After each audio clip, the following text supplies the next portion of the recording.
Tulungan tayo mga idol.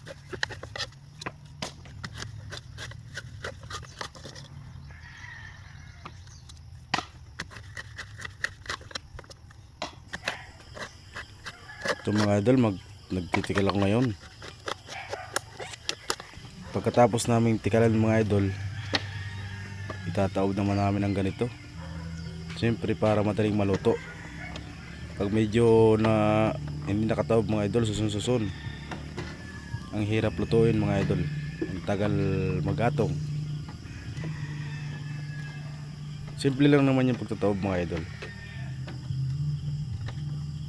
Madali lang naman tong gawa. Yung ganitong gawain.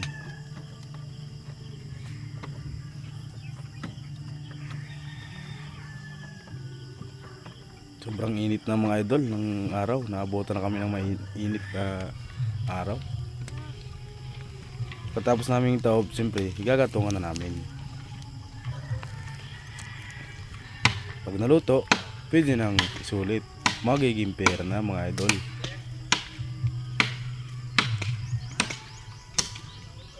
May pambili na kaming bigas saka ulam. Hanggang dito